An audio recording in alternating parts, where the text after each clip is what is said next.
The Lord be with you. And with your spirit. A reading from the Holy Gospel according to St. Luke. Glory to you, O Lord.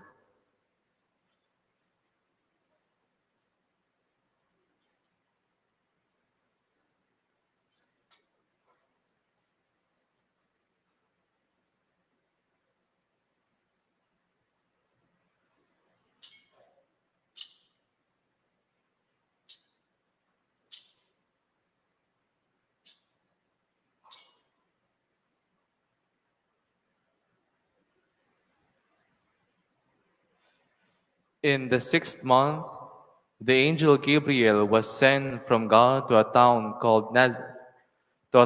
of Galilee called Nazareth, to a virgin betrothed to a man named Joseph of the house of David, and the virgin's name was Mary. And coming to her, he said, "Hail, full of grace, the Lord is with you." But she was greatly troubled at what was said to her, and pondered what sort of greeting this might be. Then the angel said to her, "Do not be afraid, Mary, for you have found favor with God. Behold, you will conceive in your womb and bear a son, and you shall name him Jesus. He will be great and will be called the Son of the Most High, and the Lord God will give him the throne of David his father, and he will rule over the house of Jacob forever, and of his kingdom there will be no end." But Mary said to the angel, "How can this be, since I have no relations with a man?" And the angel said to her in reply, "The Holy Spirit will come down upon you, and the power of the Most High will overshadow you. Therefore the child to be born will be called Holy, the Son of God.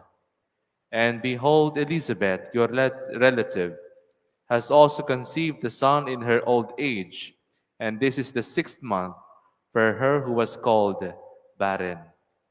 For nothing is impossible with God." Mary said, "Behold, I am the handmaid of the Lord. May it be done to me according to your word." Then the angel departed from her. My dear friends, the Gospel of the Lord. Praise to you, Lord Jesus Christ.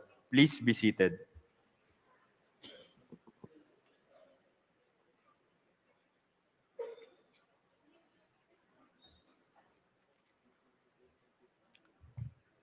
Magandang umaga po sa inyong lahat.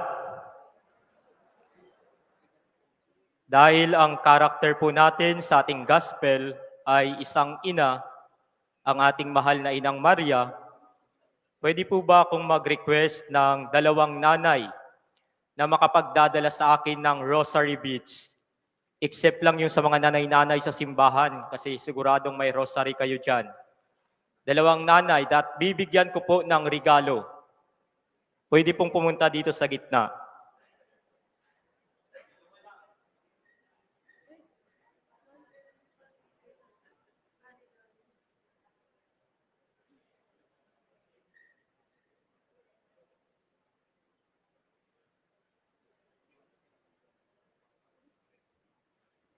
Next time na lang po yung iba kapag meron pa tayong budget.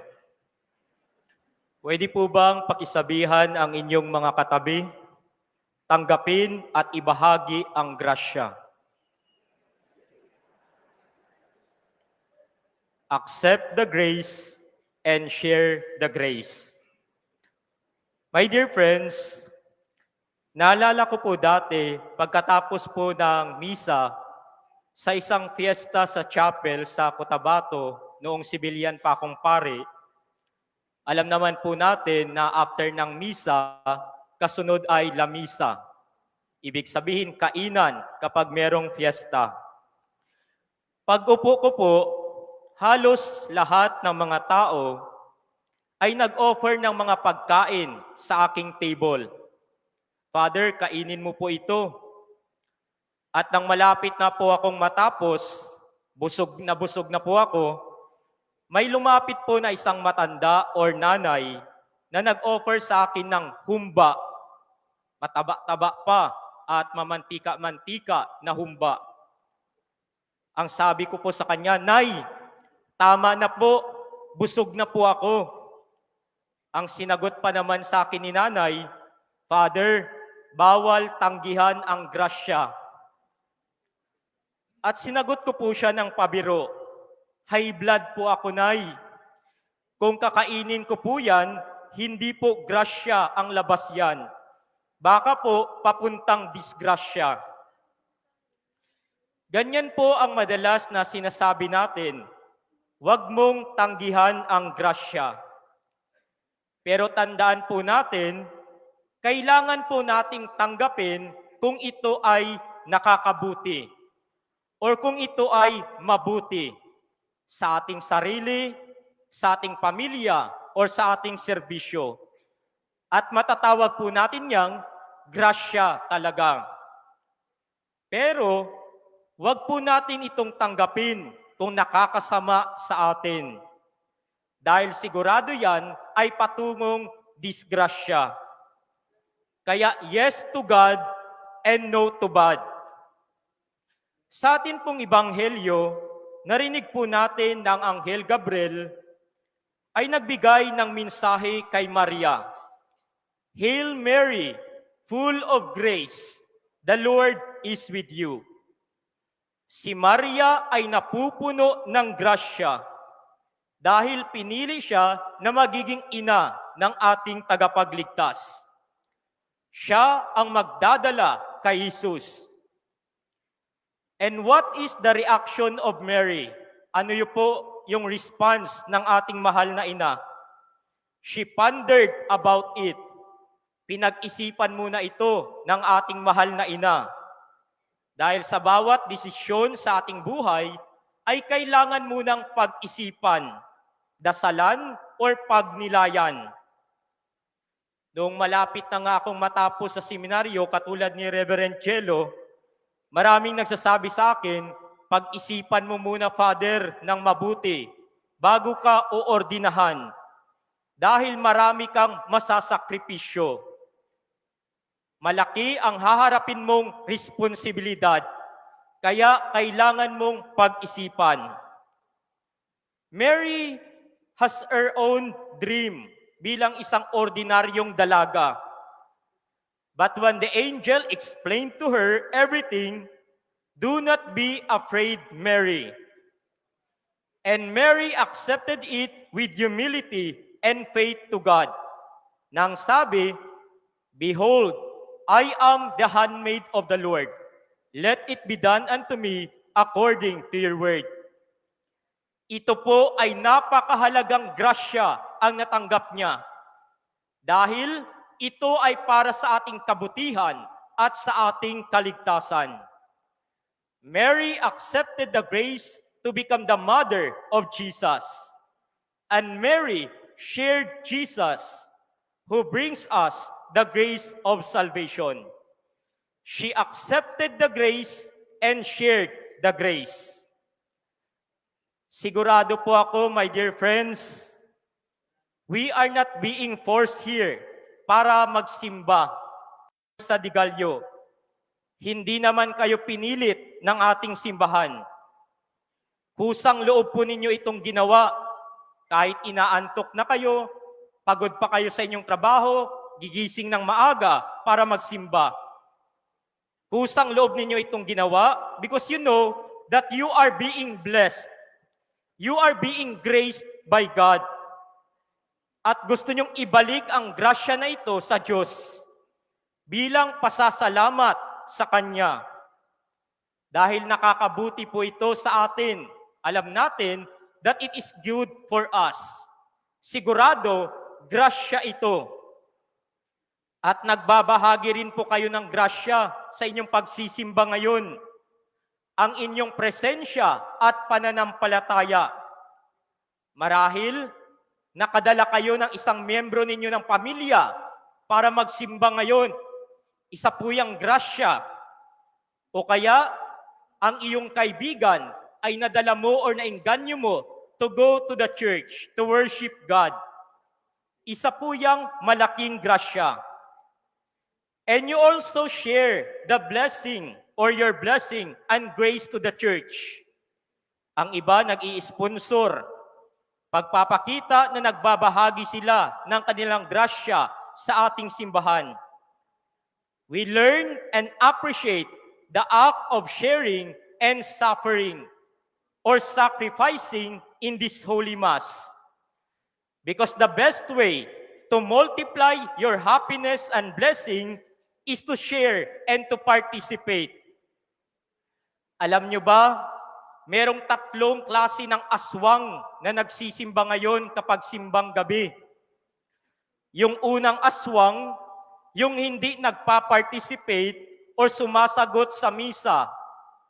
Dahil ang aswang ayaw magdasal at ayaw sumagot sa dasal. Kaya mamaya, pansinin ninyo kung hindi kakanta o sasagot sa misa, mamaya yung katabi nyo, aswang yan. Pangalawa, yung natutulog sa misa. Pag may katabi kayong mamaya dyan, pipikit-pikit at natutulog, nangaswang yan kagabi, naghanap ng biktima, aswang yan.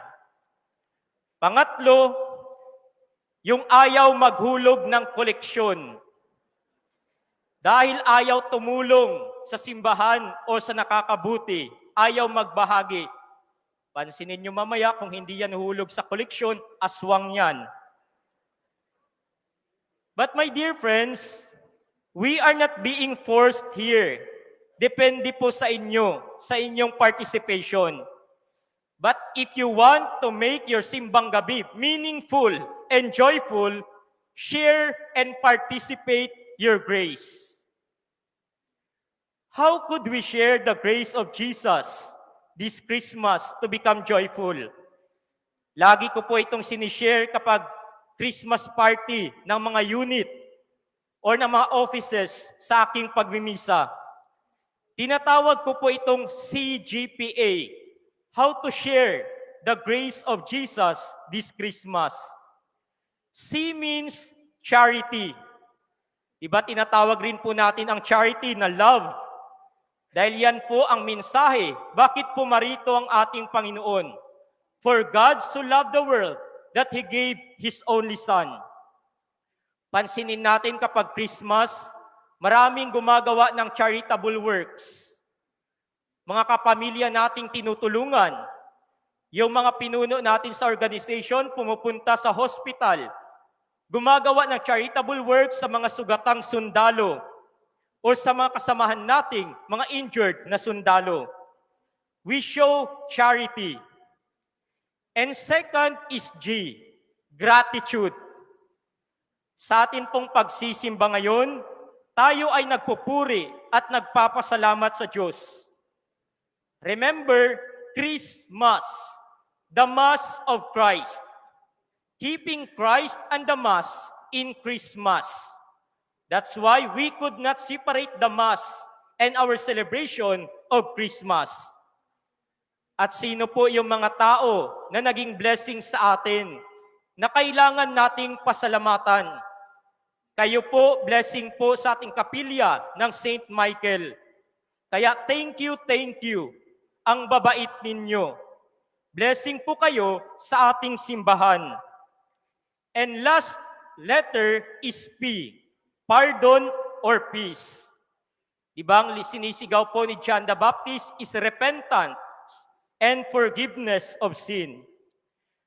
Mas mararamdaman po natin ang Pasko kapag meron kang kasamahan or kapamilya na kayo ay nagkapatawaran at nagkaayusan. Sabi ko nga, instead of exchange gift this Christmas, some families, friends, and workmates need to exchange apologies and make peace with each other. And last letter is A, availability. The Word made flesh and dwelt among us. Nagkatawang tao ang Panginoon upang maging available sa atin. Hindi ko po makakalimutan yung sinabi ng officer ng aking tatay sa 38 IB during Christmas break. Kapag break ninyo mga sundalo, huwag kayong uuwi sa iba't ibang bahay. uuwi kayo sa inyong sariling bahay at pamilya to become available to your family and attend to their needs. Kapag misa po ng 24 ng gabi, dispiras ng Pasko, nung sibilyan pa akong pare, sinasabihan ko yung mga sakristan, uwi na kayo sa inyong bahay, doon kayo mag-celebrate ng Christmas. Iwan nyo na ako dito sa kumbento. Pero bago kayo kakain, magpasalamat sa inyong magulang. Mag-say ng story kung sino ang nasaktan ninyo. Spend family time with them this Christmas.